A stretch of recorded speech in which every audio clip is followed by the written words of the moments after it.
All right, everyone, this is Bluespell here, back with another production vlog. So this set here is a set for Black Sheep.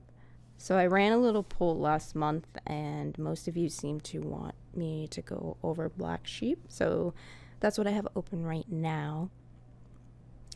If you haven't heard it, please check it out on my newest album, Nothing Better to Do. It's out everywhere, on all the streaming services. It's out on Bandcamp as well. If you want to support smaller artists like me, Bandcamp is probably your best option, but I know everybody likes to have their own streaming service or their own way of listening to music, so as long as you listen, that would be great.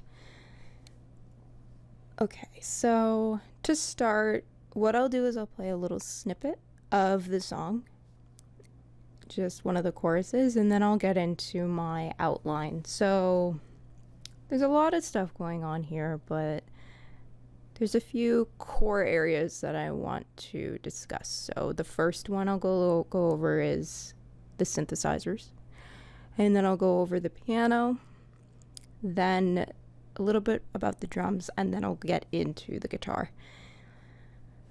The rest of it I find is important, but it's not as central as these other tracks. So here's a little bit of the first chorus. Something overhead, I think it's my old friend, the only one who understands. There's something in my head, and it brings me to the edge. Falling hope that I can land. So there you have the first chorus. I'm also actually playing just the mix of this. I'm not playing the master, because if I had the master effects on, my CPU would not be able to handle it. So it's not as sort of loud and crisp as the album version is. Just a little disclaimer. So what I'm going to do is I'm going to solo this whole group here. So it's called the Mother 32 group, and that's because almost all of the synths on this track, except for the bass, come from the Moog Mother 32, which is a semi-modular analog synth.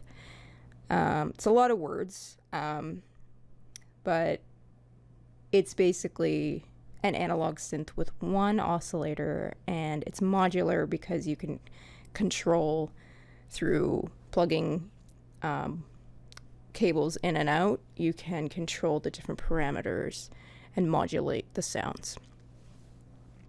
So because it only has one oscillator, technically it has two, because the LFO is technically a low frequency oscillator, but it's not something that's necessarily produces an audible tone. It's more a low frequency oscillator modulates sound. So with that being said, I find that when I use the Mother 32 in a lot of my songs, I have to experiment a lot with effects and with filters, and even within the synth, just modulating the attack, modulating the resonance, modulating the cutoff of the filter, and even the amount of noise that's present in the signal. So what I ended up doing here is I ended up layering a lot of the sounds together. So what I ended up doing is I just sort of had the guitar track and the drum tracks playing, and I sort of improvised on top of that to come up with these little small motifs, I guess you could call them, from the Mother 32 group. So I'll play just the Mother 32 group.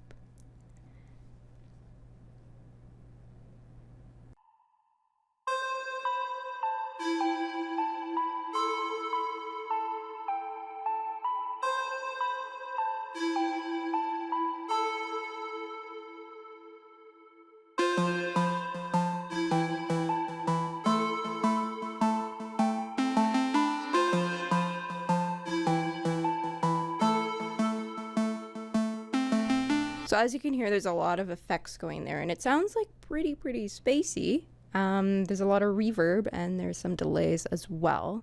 Now I'm going to go through a few of the individual tracks and show you what they sound like without the effects, and then we'll sort of compare and contrast. So let's look at this track. So what I'm going to do is just solo this track. This track has a cute little delay on it. Now let's listen to it without the delay.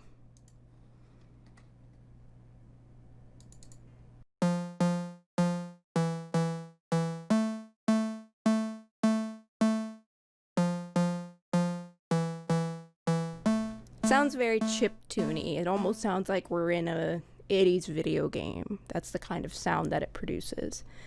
It's a nice solid rounded tone, and that's what's so great about Moog and the Mother 32.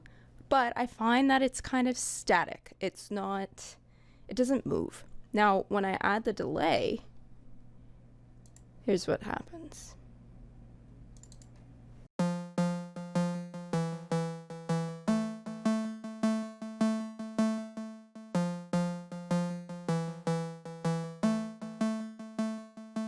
So you hear it sort of creates that bouncing sensation. So it moves more. It's less static and more dynamic.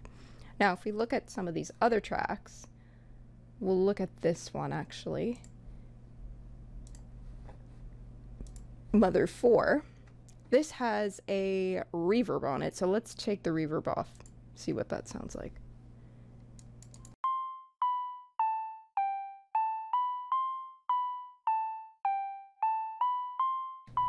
It basically sounds like the soundtrack to like a brick video game from a 1980s video game, basically. That's what it sounds like. It sounds very video gamey. It sounds chiptune-y. Now, if I add the reverb back, it's a little bit different.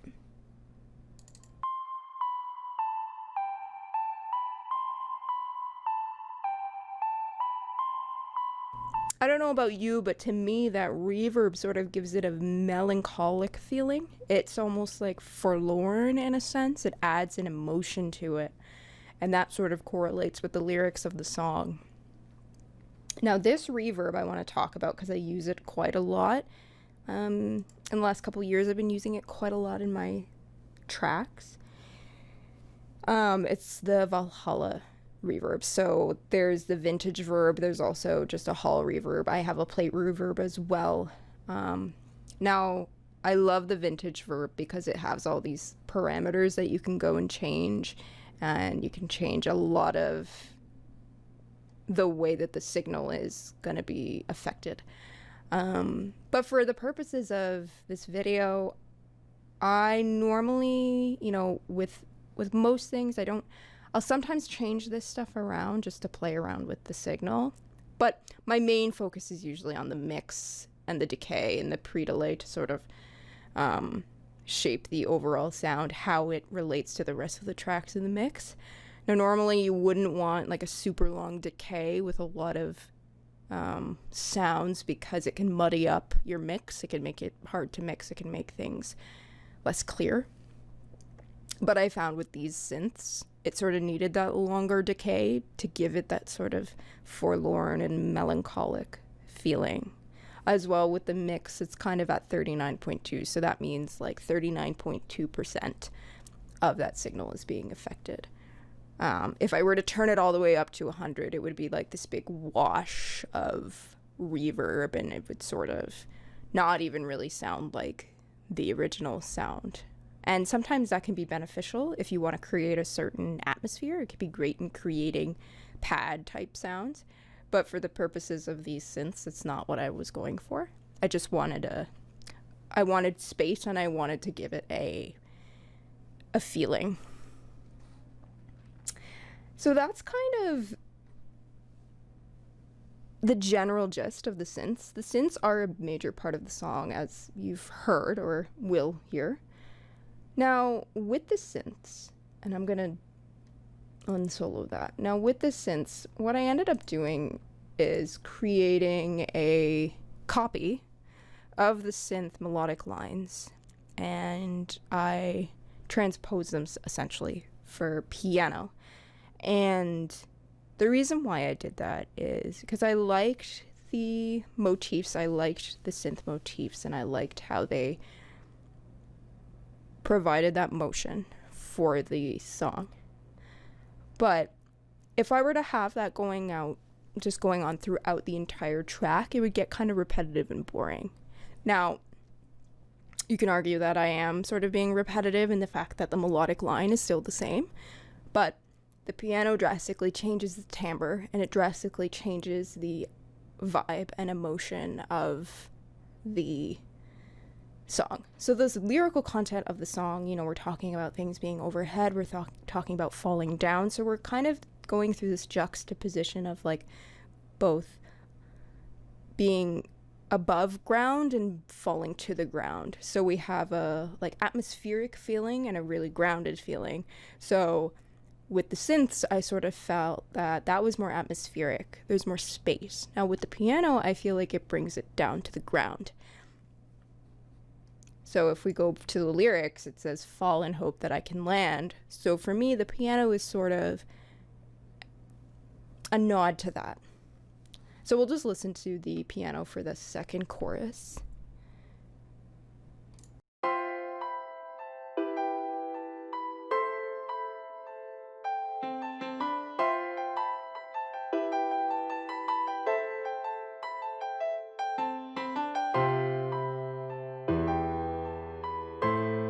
So I'll just play that much. If you notice, the piano and the synths as well have this sort of panning element, so different sounds are panned to the left and panned to the right.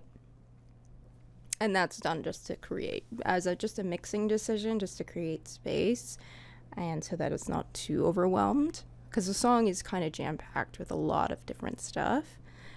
So it's done that way, and it's also stylistic in the sense that if you listen to this piano part right here, it almost sounds like the two sounds are talking to each other, almost like birds.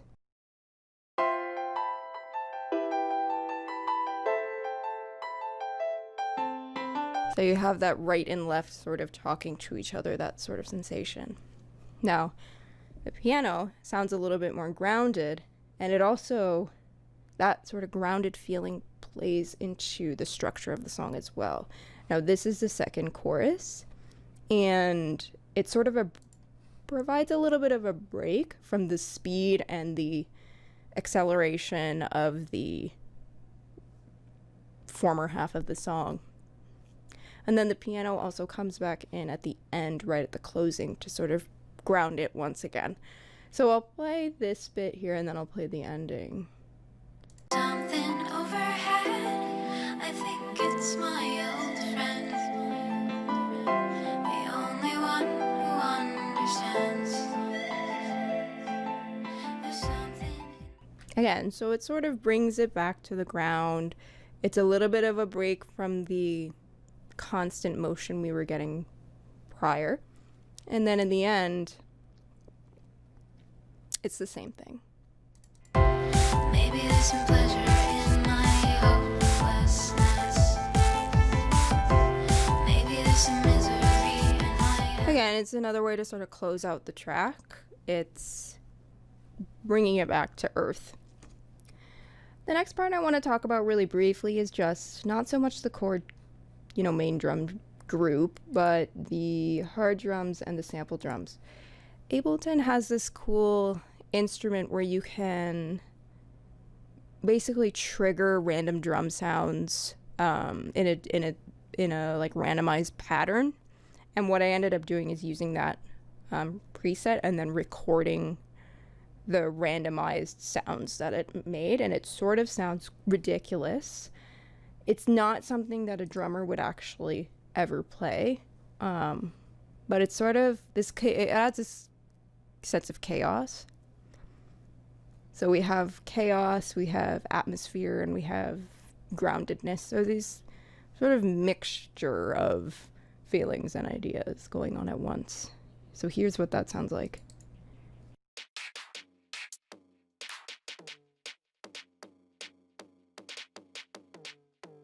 Again, so weird. It makes no sense. But when you add it with these hard drums here and the core drums, it makes sense. It just adds this a little bit of like chaotic energy.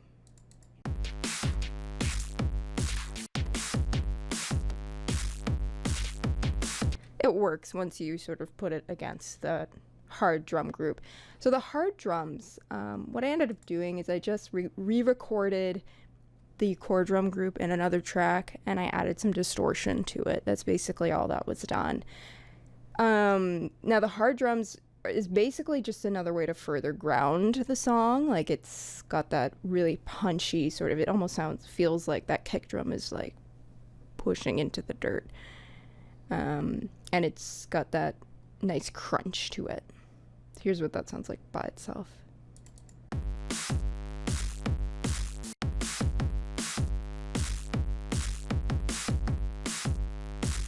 So that sort of drum sound plays in the bridge in one of the breaks at the beginning, so here, and then at the end. So we get further pushed into the ground again by those drums. Now, for the guitar, I wanted a washed out 80s guitar, kind of like The Cure, but also a little bit of a shoegazy type vibe, like My Bloody Valentine, but just less heavy. And what I ended up doing is I took 4 different guitar tracks where it's just all playing the same thing, and I panned them left and right, and then I used 4 different guitar rig like pedal sequences basically.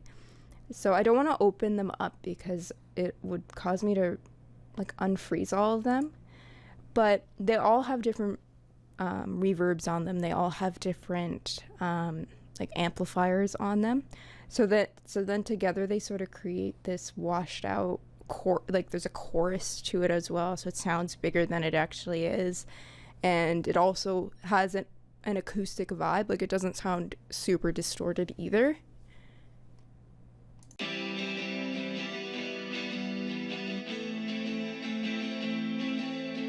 So again, it sort of goes nicely with the synths because it has that atmosphere to it as well. So again, we're sort of juxtaposing the atmosphere with the sense of being grounded, and the guitar provides a little bit more of that backing atmosphere. And as you can see, the guitar plays almost throughout the entire song, so it's almost like an ostinato in the background. And that's pretty much it for this song. I did use a vocoder in the bridge. I don't even remember what the words were for that section, so bear with me. And then the vocals, really this song was more about the synths than it was about the vocals. However, the lyrical content does sort of match up with some of the instrumental choices here, at least in my mind. But again, this could mean anything to you. It doesn't have to mean what I want it to mean. Yeah, I mean, just another fun fact about this song, like, this was made in October/November of 2018. This is quite an old song, so bear with me if I don't like completely remember everything that I did to the exact like detail. It's something that was sort of sitting in my demos for a while, and I don't really know why I didn't want to release it. I guess I wanted it to be a part of an album rather than a single just on its own, and then it just sort of took a while for the rest of the things to come as well, just because of time and everything. So yeah, it's quite an old song. So it's kind of nice to be sharing it with you now, because this started in like over 2 years ago. So it's almost looking at a past version of my production and of my song. So that's a wrap with this. So if you haven't heard this song yet, make sure to listen to it. It's called Black Sheep. It's on all the streaming platforms. If you want to support small artists like me, consider going on my Bandcamp and purchasing it. You can also purchase from iTunes or Amazon as well. And let me know if you want another video like this. Was just the highly requested song from the Instagram poll. And again, if you want to follow my socials as well, I'll put them in the description. And I've got Instagram, Facebook, Twitter, those platforms. So I hope you enjoyed this, and hopefully it was educational and gave you a little bit of insight into the production of this track. See ya.